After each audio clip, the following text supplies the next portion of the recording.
Howdy ho YouTube, Major Cord here, and today I'm going to do an entry into Gavkoo's Stropman giveaway contest. Now, I wasn't planning on breaking this out at all today, but last night we had a nice power outage thanks to like 60-mile-an-hour winds, which have been thanks to some rather unseasonable weather here. Like, we've had maybe 5 days of actual snow all winter. But, yeah, I was lighting some candles with my father to provide us some light, and it just so happened we stumbled across a candle that had like a piece of thick metal across it. It was melted into the actual wax, and he didn't see it and started to light it and heated it up, and to get to the wick I needed to pry it off, and it was hot by that time, so I ended up using my knife and I bent the tip. I don't know if that'll show, but there's a nice burr in the tip now.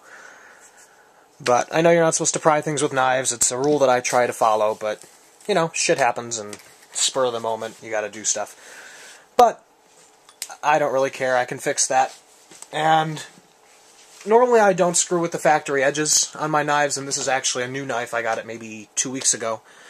It's actually a blem knife from KershawGuy.com and Kershaw Guy off of Blade Forums, which means it has no box, no paperwork, and no factory warranty, but it was also drastically reduced in price.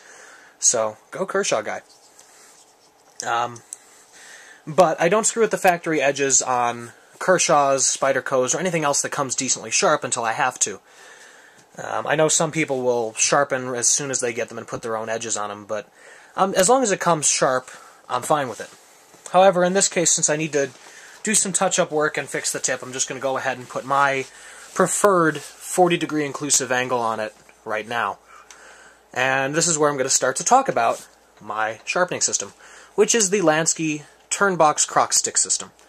Now, this is essentially a poor man's Spyderco sharp maker. It comes with 2 sets of Illuma ceramic rods. You got your medium and fine grit, and they are stored in the base here.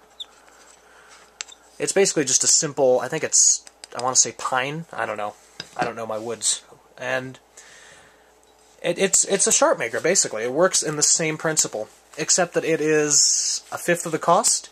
I picked this up at Gander Mountain almost 8 months ago for $10. And it provides excellent results.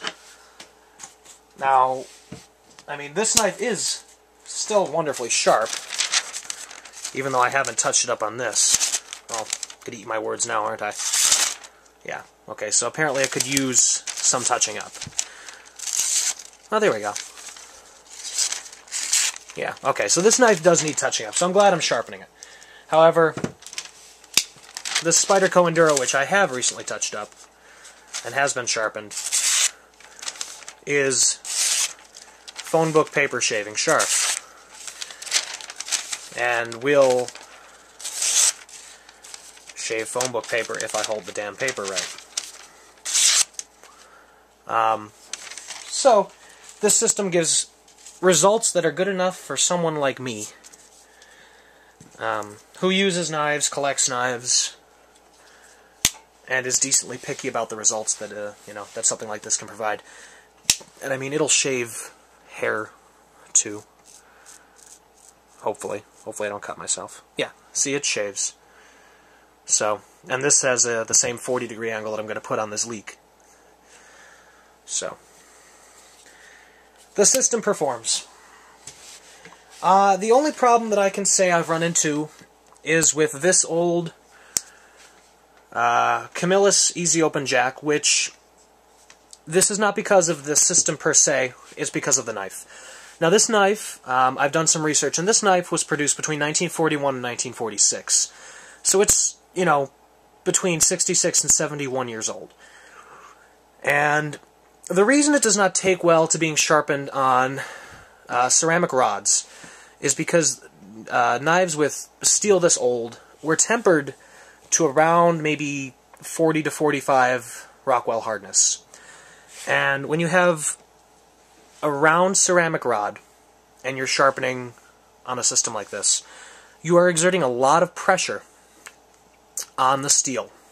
You have one pressure point and you are exerting a lot of pressure. And basically you're going to roll over any burr and any edge that you form, because the steel is just so soft. So that's one of the reasons why I really have not been able to get this damn thing to sharpen. I mean, I've gotten it decently sharp back here, but up front, there's nothing. I can run my finger along it, and it's not going to cut me.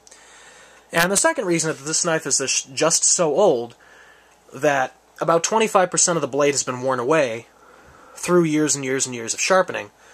So what is left up here to sharpen is just so gosh darn thick, and that's probably not going to show through, but just so gosh darn thick that it'll take forever to take off enough metal on these to actually put on a new bevel to get a decent fine edge.